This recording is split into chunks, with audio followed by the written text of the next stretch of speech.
Mesdames et messieurs, bonjour. Aujourd'hui, je suis encore venu parler de notre pays. Vous savez que le Rwanda, malgré toutes les sanctions qui ont été prises contre lui, refuse de retirer ses troupes de la République démocratique du Congo. Au contraire, elle continue à soutenir la guerre en République démocratique du Congo, l'agression, avec toutes les conséquences. Je ne suis pas là pour vous rappeler que de massacres de nos compatriotes, les viols de nos sœurs, les tueries continuent dans la ville de Goma et la province du Nord Kivu, ainsi qu'à Bukavu et une partie de la province du Sud Kivu. Les Rwandais sont en train de violer nos sœurs. La dernière en date, c'était le 10 mars dernier, où un Rwandais a été surpris avec une fille de 14 ans dans un quartier de Bukavu, en train de violer la fille ouvertement dans un coin de la rue, et il a été attrapé par la population. Ça illustre une fois de plus l'envie belliqueuse de terroriser la population congolaise, de décimer cette population et de la remplacer par celle du Rwanda. Parce que les velléités expansionnistes de Kagame n'ont pas cessé malgré les sanctions qu'on lui a imposées. Et nous, les Congolais, nous devons dénoncer non seulement ces faits, mais aussi d'interpeller la conscience de chacun pour que solution soit trouvée. Aujourd'hui, je continue à marteler. Je ne sais pas pourquoi les Congolais continuent à penser qu'il n'y a qu'un étranger qui peut venir lui amener le bonheur. Je rappelle, chers compatriotes, en 1997, Mosé Laurent Désiré Kabila est venu avec des Rwandais. Il nous a tous dit que c'était nos frères. Lui-même qui nous les a présentés comme nos frères a fini par être assassiné. Jusqu'à présent, ils n'ont jamais dit quelles étaient les circonstances de la mort et de l'assassinat de Mosé. Et après, on a ces fameux monsieur que nous appelons Joseph Kabila, Hippolyte Kanambe, qui est arrivé au pouvoir avec tout ce que l'on connaît et qui a permis aux Rwandais d'infiltrer tous nos services. Vous le savez, vous et moi, qu'il y a eu multiples occasions de brassage et de mixage en République démocratique du Congo. Et par rapport à tout cela, nous avons subi tout ce que nous avons subi. Joseph Kabila a permis aux Rwandais d'infiltrer nos agences de communication. Joseph Kabila a permis aux Rwandais d'infiltrer nos services de police. Il a permis aux Rwandais d'occuper des postes de commandement dans notre armée, les forces armées de la République démocratique du Congo. Et cela dans tous les départements. Dans les forces navales, les forces terrestres, les forces de l'air. D'ailleurs, à son époque, on n'avait pas de parachutistes. On n'avait même pas un petit canot rapide pour l'armée. Et cela a été fait à dessein. Il fallait infiltrer nos forces, il fallait les affaiblir pour ne pas leur donner la capacité de défendre le pays en cas où le pays est envahi. Et c'est ce que nous vivons actuellement. La plupart de nos commandants, de nos généraux, de nos colonels, à qui il a distribué des grades sans passer par le processus récu, par le cursus qu'il faut, devaient d'abord être validés par Paul Kagame, le président rwandais, avant d'occuper les postes. C'est ce qui explique les décrochages dans différents fronts actuellement. C'est que ces généraux-là, se sentant redevables à Joseph Kabila et à Paul Kagame, il leur suffit de coups de fil pour leur rappeler combien ils sont redevables. Ils décrochent et demandent à tous les militaires d'abandonner les combats.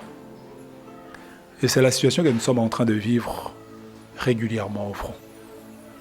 Mais il nous faut nous ressaisir. C'est par rapport à l'ancien président de la République démocratique du Congo, Joseph Kabila Kabange. Nous pouvons dire ce que nous pouvons dire par rapport à sa nationalité, mais il a été président de la République démocratique du Congo pendant 18 ans. Il est congolais de nationalité. Quant au problème de son origine, c'est encore un autre débat qu'il nous faudra prendre du temps pour pouvoir élucider cela. Mais moi, je voudrais que l'on puisse réfléchir un peu par rapport aux différentes interventions médiatiques qu'il a voulu faire, ou soit qu'il a carrément faites ces jours-ci. En commençant par son intervention par rapport à l'Afrique du Sud, Joseph Kabila a été président de la République démocratique du Congo. Il a appris qu'il y a une guerre qui est menée en République démocratique du Congo, disons-le comme ça, et il prend la parole pour intervenir. Il ne compatit pas au malheur des Congolais. C'est-à-dire que tous ceux qui sont morts dans l'est du pays depuis 3 ans ne sont pour lui qu'un non-événement. Il n'en fait pas allusion. Voilà un ancien président de la République qui n'a pas de compassion pour un pays, pour la population d'un pays qu'il a dirigé, qui est en train d'être meurtri, massacré par une force étrangère. Et pire que cela, Monsieur le Président non seulement ne compatit pas au malheur de sa population, mais il trouve plutôt l'occasion pour sermenter le M23 comme étant le desiderata, l'aspiration du peuple congolais. Oubliant que sous son régime, Lambert Mende avait dit que le M23 était des mouvements terroristes. D'ailleurs, la qualification du terrorisme du M23 vient du régime passé avec Joseph Kabila, où Lambert Mende a ouvertement dit que les éléments du M23 n'avaient pas de patriotisme, qu'ils étaient contre le pays, qu'ils n'avaient pas le moral requis, les compétences requises pour pouvoir intégrer l'armée et qu'il ne fallait pas négocier avec eux. Voilà qu'aujourd'hui, l'ancien président de la République, Joseph Kabila, vient pour déclarer devant tout le monde que les M23 sont une aspiration de la population congolaise. Faut-il encore savoir de quelle population congolaise il parle?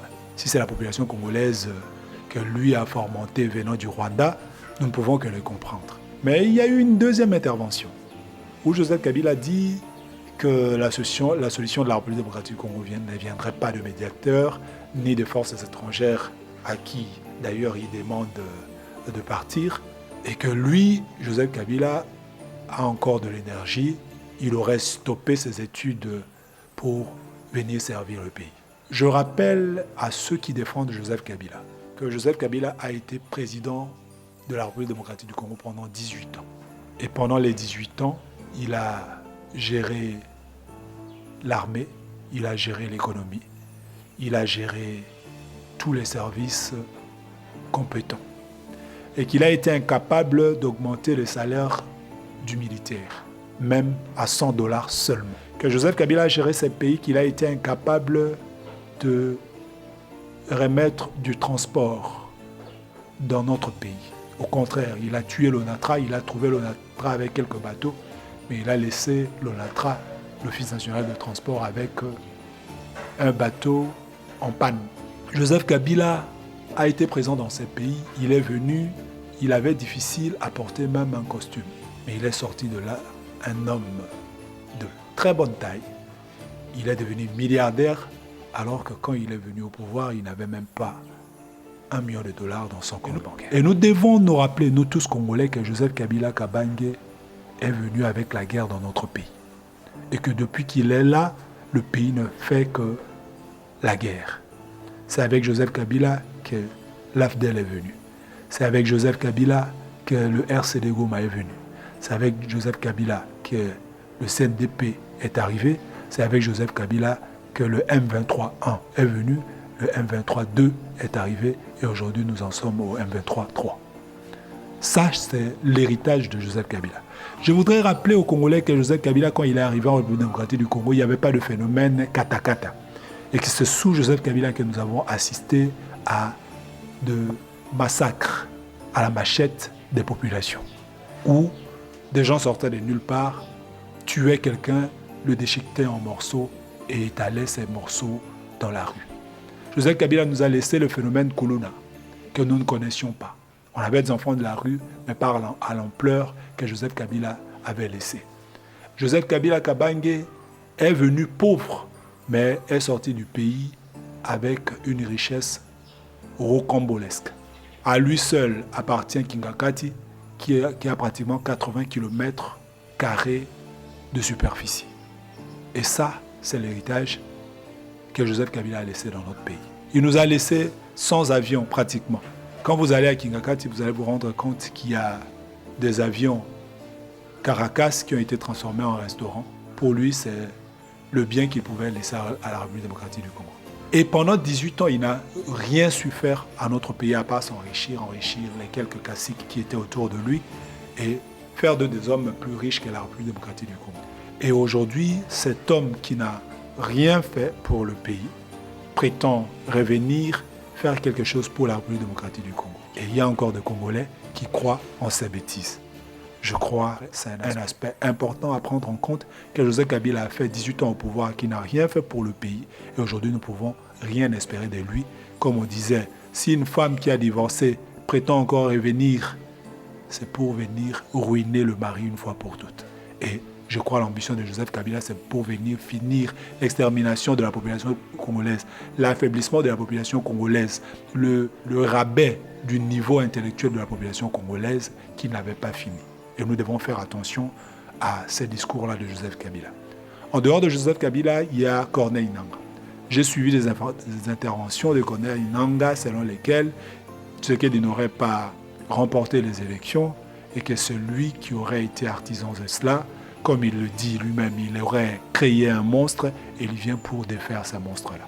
Mais je me pose la question, si hier Nangaa nous a menti sur les résultats des élections comme il le dit, mais aujourd'hui, qui nous dit que ce que lui il est en train de nous raconter est de la vérité, puisque hier il a menti. S'il n'a pas trouvé de vergogne à mentir hier, aujourd'hui, naturellement, ce qu'il nous dit est également mensonge, parce que qui a bu, boira. Donc il a été menteur hier, il est aussi menteur aujourd'hui. Donc c'est quelqu'un en qui on ne devait pas avoir confiance. La preuve, tout ce qu'il nous raconte, il nous a dit qu'il n'y aurait pas balkanisation, mais Bissi Moi qui est avec lui est en train de raconter le contraire. Il nous dit que son mouvement pantin du Rwanda, le M23, est là pour le droit de l'homme. Nous apprenons chaque jour que nos sœurs sont en train d'être violées dans les zones occupées par les Rwandais. Il nous dit qu'ils sont là pour chercher le développement de la République démocratique du Congo. Je rappelle que Bunagana a été sous occupation de M23 depuis 3 ans aujourd'hui. Et qu'à Bunagana, il n'y a pas de développement. Que toutes les zones occupées par les Rwandais n'ont pas subi de développement. Au contraire, les gens sont en train de pleurer parce que la vie est devenue difficile à vivre, si je peux me répéter comme ça. Et aujourd'hui, vous voulez que nous accordions crédit à quelqu'un qui dit le contraire de ce qu'il fait. Je crois que les Congolais doivent aussi prendre conscience de cela. Et ainsi se décider et savoir que cette guerre d'agression n'est pas une guerre contre le chef de l'État, Félix-Antoine Tshisekedi. D'ailleurs, pour preuve, elle n'a pas commencé avec Félix-Antoine Tshisekedi. C'est une guerre qui a été menée à Mobutu depuis très longtemps. C'est une guerre qui a été menée à Mosé Laurent et Désiré Kabila. C'est une guerre que Joseph Kabila a facilitée. Et malgré qu'elle a facilité cette tâche aux Rwandais, ils lui ont toujours mené la guerre pour lui faire la pression. Et aujourd'hui, Tshisekedi n'est venu que récolter ou hériter de tout ce que Joseph Kabila a laissé au pays sous une pression des étrangers qui n'ont pour but que de piller la République démocratique du Congo. Et ça, nous devons rappeler. Et chaque jeune Congolais, chaque vieux Congolais, chaque vieille Congolaise devait se rappeler que cette guerre est une agression, est une oppression, est une atteinte à la dignité de Congolaises et de Congolais. Et nous devons, nous tous, nous lever, prendre nos responsabilités pour pouvoir bouter hors du pays tous les agresseurs qui viennent nous nuire à notre vie. Chez nous, au nord Ubangi, on dit un humain ne peut pas se laisser tremper d'eau à 2 reprises alors qu'il a une machette à la main. Une première fois, on peut comprendre, mais une deuxième fois, c'est de la faiblesse. Et naturellement, les gens de nord Ubangi n'acceptent pas la faiblesse. Mais comment nous réorganiser face à un ennemi qui a déjà compris que nos responsables de l'armée touchent des pots de vin? Comment nous réorganiser face à une agression rwandaise où la population est venue avec le but d'exterminer la population congolaise et de la remplacer par la population rwandaise, ce qu'on appelle le repeuplement aujourd'hui. Il faut d'abord commencer par la conscience d'un chacun, de tout un chacun. Avoir la conscience que l'ennemi n'a pas que le front militaire, que l'ennemi utilise aussi la communication pour pouvoir nous démoraliser. Et c'est ces poisons-là que M. Cholet, l'abbé, avait amené du Rwanda parlant des Swahiliphones qui seraient agressés.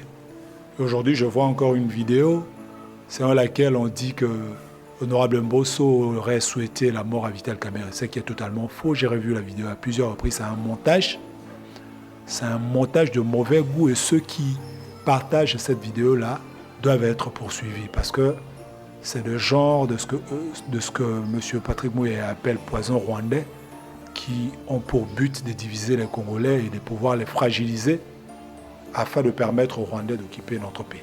Je voudrais que chaque jeune Congolais prenne conscience que la guerre que le Rwanda nous amène est une guerre d'agression, d'oppression, de néocolonisation, qui n'a pour but que de faire de la République démocratique du Congo un non-État, de saper tous les efforts de démocratie que nous avons construits depuis plus de 25 ans aujourd'hui, et de réduire le Congolais à néant pour pouvoir exploiter ces minéraux à volonté, les piller et servir d'autres puissances, comme les multinationales occidentales, qui n'ont pas cessé. Je voudrais que le jeune Congolais prenne cette conscience-là. Parce que je continue encore à apprendre de jeunes Congolais qui ont peur, qui se posent des questions. Pourquoi en ces moments, on enrôle les jeunes dans l'armée? Pourquoi si les autorités n'ont pas pris leurs enfants pour pouvoir se faire enrôler dans l'armée? J'ai toujours dit à mes compatriotes que des personnes qu'on est en train de violer chaque jour à Goma, à Bukavu et dans les environs ne sont pas spécifiquement des familles des autorités du pays. Ce sont des Congolais ordinaires qui n'ont rien à voir avec la politique, mais qui, pour avoir été Congolais, tout simplement, se font violer, massacrer, tuer. Parce que le but est d'exterminer la jeunesse congolaise, de la remplacer par celle du Rwanda et de pouvoir piller à volonté les richesses nationales de la République démocratique du Congo. Et le jeune Congolais doit s'élever contre cela parce que si le jeune Congolais ne s'élève pas, personne ne fera le travail à sa place. Je voudrais vraiment que nous tous nous prenions conscience, où que vous soyez en République démocratique du Congo, que vous viviez dans un pays étranger et que vous êtes Congolais d'origine, que vous preniez conscience que pour votre pays, que vous soyez prêts à mourir s'il le faut pour que le pays recouvre sa liberté, son intégrité territoriale et que le pays recouvre sa dignité. Je voudrais vraiment que le jeune Congolais prenne conscience de cela. Parce qu'en ces jours, je suis encore sidéré de voir qu'en ces temps si difficiles, où notre pays est envahi par une armée étrangère, par une troupe étrangère, avec toutes les informations que nous récoltons venant des zones occupées, je suis touché de voir de jeunes Congolais qui, calmement, trouvent du temps pour aller boire dans des bars, se saouler, trouvent du temps pour s'occuper de rencontres Real de Madrid, Barcelone et autres clubs, trouvent du temps pour discuter encore de insanités.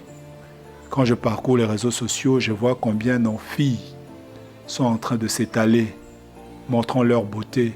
Elles passent des vidéos à longueur de journée à montrer combien elles sont belles, à se foutre totalement de ce qui se passe dans l'aide de notre pays. Alors que le moment est grave, l'heure est grave, le pays est en train d'être envahi par des étrangers qui n'ont pour but que de nous exterminer et de piller nos richesses naturelles. Je suis vraiment choqué de cela. Vous savez, jeunes Congolais, ces pays nous appartiennent. Et quand je dis ces pays nous appartiennent, son avenir, c'est la jeunesse qui doit la façonner. Nous n'allons léguer ces pays qu'aux jeunes Congolais, aux jeunes filles et aux jeunes garçons. Et tout le monde est censé prendre conscience de la gravité que révèle l'agression que nous sommes en train de subir de la part de Rwanda. Et cette jeunesse-là doit prendre conscience qu'il faut faire quelque chose, chacun en ce qui les concerne. Aujourd'hui, nous sommes envahis par l'armée numérique du Rwanda qui fait de son mieux pour monter de vidéos et montrer chaque aspect négatif de la vie du Congolais. Et je crois que tout Congolais, à travers le téléphone qu'il a, à travers tous les instruments en sa possession, devait contribuer à lutter contre cette agression numérique que nous subissons de la part du Rwanda. Malheureusement, il y a encore des Congolais qui mordent à l'hameçon, où on leur présente de faussetés sur la République démocratique du Congo, et ils sont prêts à diffuser ces faussetés-là. Je crois que le Congolais doit prendre conscience de cela. Au-delà de cela, il nous faut agir. Il nous faut avoir une armée efficace. C'est bien de critiquer tous les responsables de l'armée, de dire qu'ils sont en train de trahir le pays. C'est bien de les critiquer, de dire qu'ils ne sont pas efficaces sur le terrain. Mais c'est encore mieux d'agir par nous-mêmes. Ça veut dire permettre à cette jeunesse-là, qui est dans d'ailleurs la République démocratique du Congo, à pratiquement 60 à 65% de sa population, qui est jeune et qui, si elle décide, peut faire quelque chose de grand pour ce pays et mettre fin à cette agression rwandaise. Il n'y a pas que l'armée, il y a le raisonnement. Ça veut dire que chacun, là où il est, les étudiants surtout, puisque ce sont ces gens-là que l'on vient facilement manipuler, les étudiants doivent prendre conscience que le pays leur appartient et que si aujourd'hui ils ne font rien pour le pays, demain, ils ne seront nulle part. Ils seront des esclaves qui seront sous commandement rwandais, comme nous avons subi cela pendant plus de 20 ans. Commençons par l'arrivée de Mouzé avec tous les conglomérats d'aventuriers que nous avons connus, et puis malheureusement avec le régime de Joseph Kabila, qui a permis aux Rwandais d'avoir une même mise sur chacun de nos services. Et aujourd'hui, c'est la jeunesse qui doit relever ces défis-là, parce qu'il nous faut remplacer des gens au niveau des services de renseignement, par exemple. Il nous faut remplacer des gens au niveau de services d'intelligence. Il nous faut réformer l'armée, restructurer complètement l'armée. Il nous faut de nouveaux commandants, il faut des gens intègres. Et ça, nous ne pouvons que tirer de la jeunesse. Si ce n'est pas la jeunesse qui fait ce travail, qui le fera à notre place? Est-ce qu'il faudra que nous fassions appel aux étrangers pour venir faire le travail à la place de la jeunesse congolaise? C'est tout le problème qui se pose. Moi, je voudrais appeler encore à la conscience des Congolais, que si nous ne faisons rien, personne ne fera rien à notre place. Ça, c'est au niveau de la jeunesse. Moi, je voudrais interpeller aussi nos autorités, ceux qui gèrent la République démocratique du Congo, en commençant par le chef de l'État, Félix Antoine Tshisekedi Tshilombo, et tous les membres du gouvernement. Nous sommes trop léthargiques du côté du gouvernement. Le gouvernement prend les choses trop larges. Je m'explique. Ça fait 3 ans que la cité de Bunagana est passée sous occupation étrangère. Et par rapport à cette occupation-là, nous avons attendu que l'ennemi s'organise, qu'il forme des militaires, qu'il s'équipe et qu'ils viennent jusqu'à occuper nos 2 provinces aujourd'hui, le sud et le nord Kivu. Ça fait 2 semaines pratiquement que la ville de Bukavu a été prise et que l'ennemi, avec toutes les informations que nous récoltons, accuse des difficultés à vivre avec la population.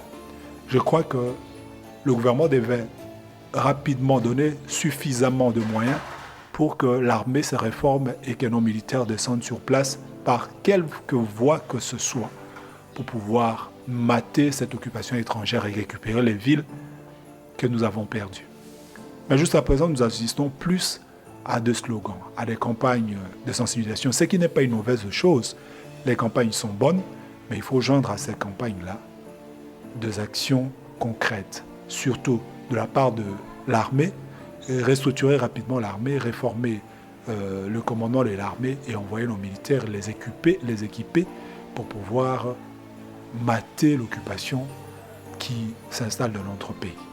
Mais on se rend compte que les membres du gouvernement prennent leur temps, ils sont plus dans des discours, ils sont plus dans des explications, au lieu d'agir et de permettre à la République démocratique du Congo de mettre fin à l'agression rwandaise qui se propage dans notre pays.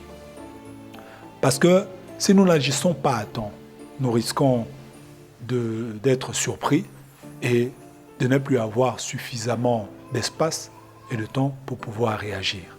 Ce qui sera grave. Je sais que nous sommes en train de compter sur les sanctions étrangères, les sanctions de la communauté internationale.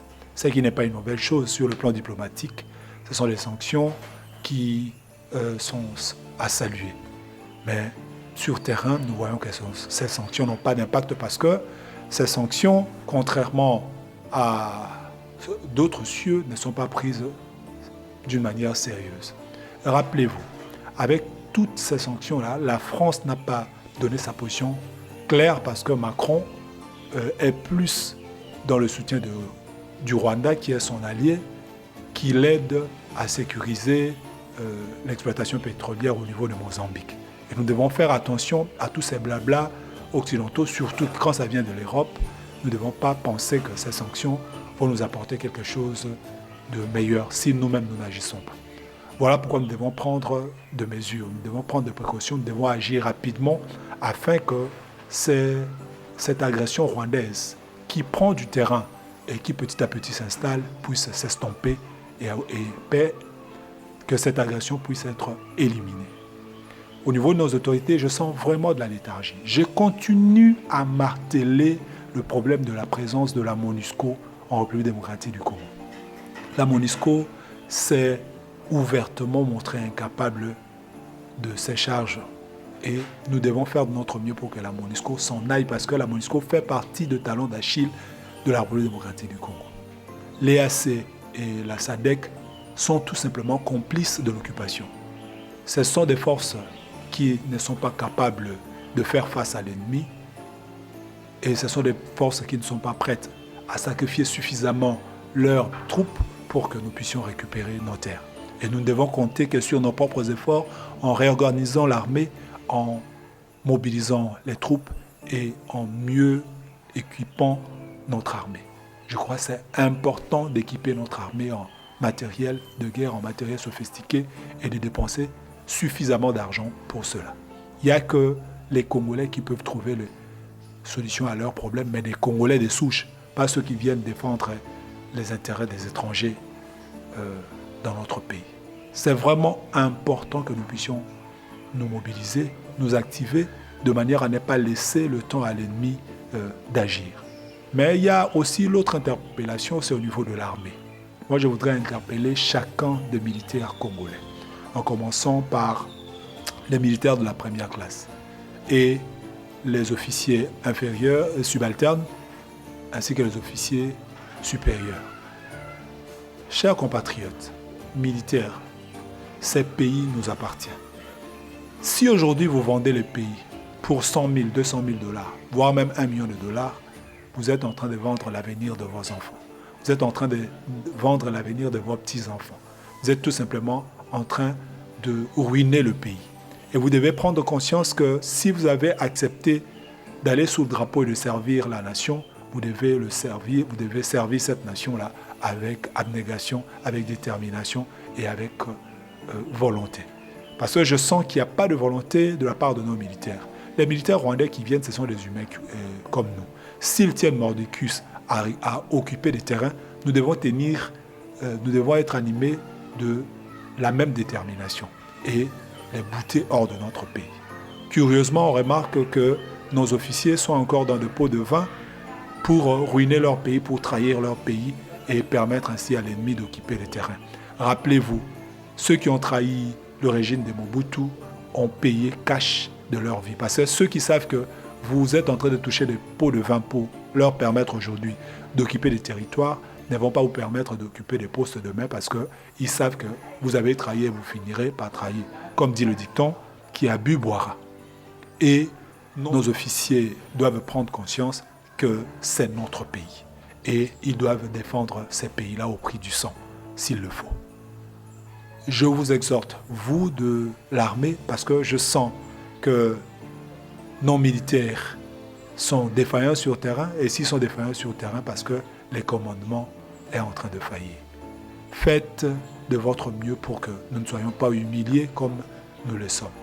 C'est depuis bien de jours que nous dénonçons l'Ouganda. L'Ouganda a toujours soutenu le Rwanda. D'après mes comptages, par 4 reprises que le Rwanda est intervenu dans notre pays, l'Ouganda a toujours été le soutien du Rwanda dans toutes ses interventions. Mais aujourd'hui, curieusement, l'armée congolaise mène des opérations avec l'armée ougandaise.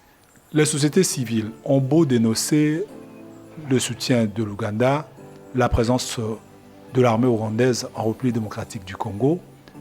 Nous, les Congolais, nous avons dénoncé à plusieurs reprises la position pas très clarifiée de l'Ouganda en République démocratique du Congo, mais le gouvernement congolais continue à accepter cette présence ougandaise en République démocratique du Congo. Moi, je trouve que c'est l'un des points faibles de notre intervention par rapport à cette guerre d'agression.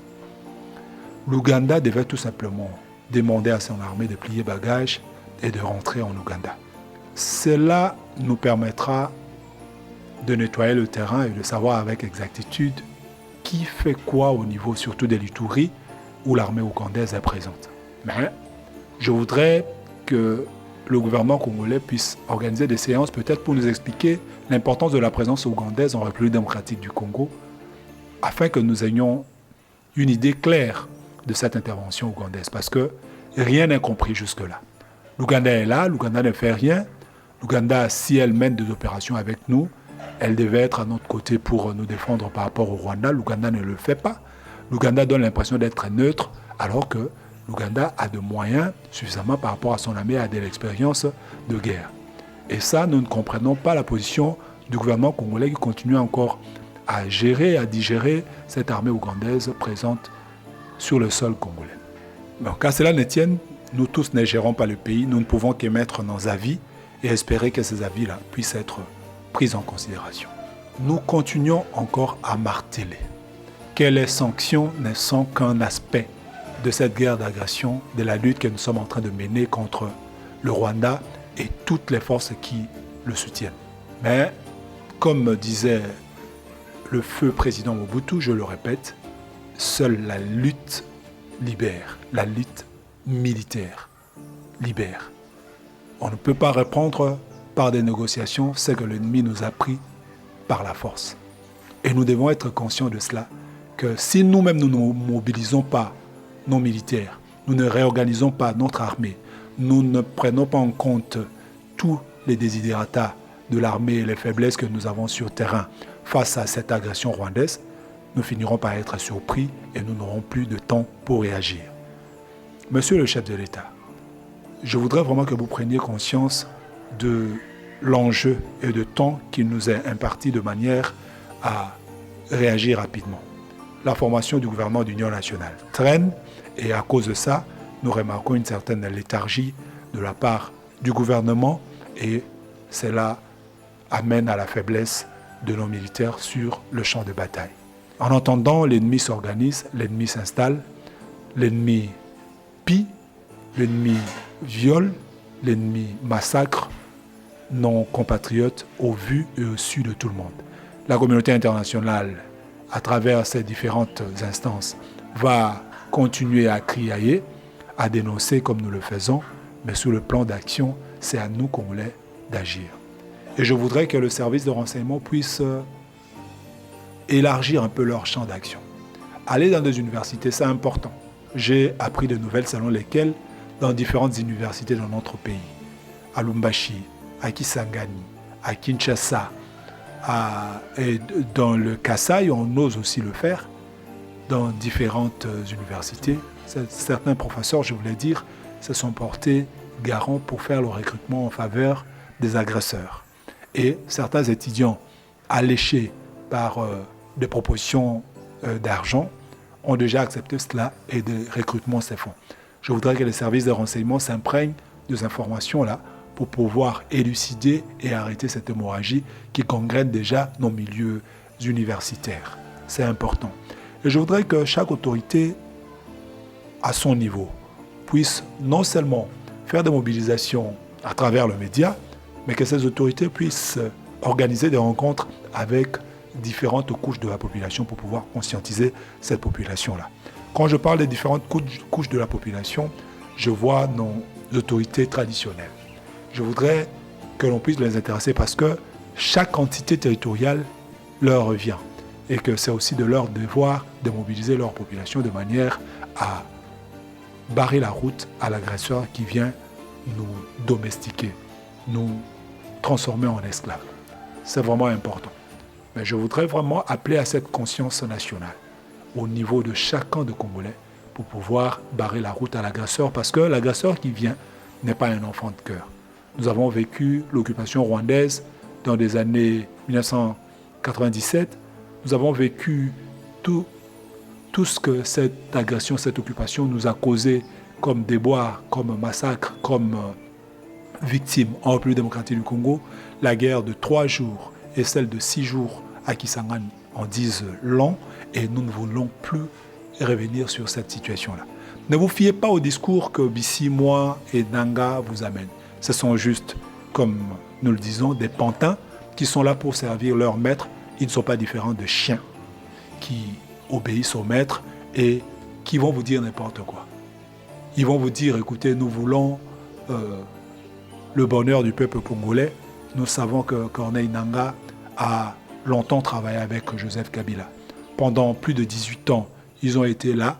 Ils n'ont jamais donné à manger comme il faut au peuple congolais. Au contraire, ils ont asservi ces peuples et au lieu de transformer le pays en un pays développé, ce sont plutôt leurs poches qui ont été remplies.